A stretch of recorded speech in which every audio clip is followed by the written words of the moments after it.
এখন তো বহু জায়গায় আউল বাউল ফাউল, রশি বাবা, বালু বাবা, তালা বাবা, লোহা বাবা।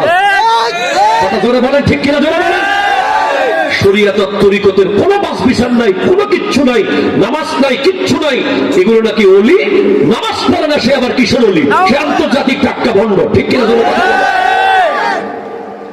কোরআন হাদিসের কোনো জ্ঞান নাই, বাউলামি করে করে আন্তর্জাতিক যে কথা বলে সহজ সহজ গ্রামের মানুষদেরকে বিভ্রান্ত করে। আমরা আবার একদিকে না, আমরা দুইটাই বলি, যারা বাউল হয়ে কোরআন সুন্নাহর বিকৃত করবে তাদেরকে যেভাবে অ্যারেস্ট করতে হবে, যারা বড় বড় স্কলার হয়ে বিভিন্ন ডিগ্রি নিয়ে নবীর সামনে বিয়াদবি করবে তাদেরকেও অ্যারেস্ট করতে হবে। হাত তুলে বলো ঠিক কিনা? আল্লাহু আকবার, আরে রিসালাত ইয়া রাসূলুল্লাহ, আল কোরআনের আলো ঘরে ঘরে জ্বালো, নবী ওয়ালি দুশমনেরা হুশিয়ার সাবধান, কোরআন সুন্নাহর আলো ঘরে ঘরে জ্বালো, জয়নাল আবিদিন কাদের সাহেব জিন্দাবাদ জিন্দাবাদ। আপনি শুধু বাউলকে ধরবেন আর অমুক সাহেবকে ধরবেন না, সেটা তো হবে না।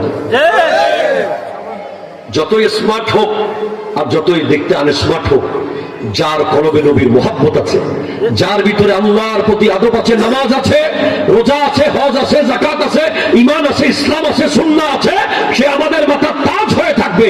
আর যার ভিতরে সেগুলো নাই, সে ভণ্ড, সে বাতিল, সে বেঈমান, সে মুনাফিক। ঠিক কি না?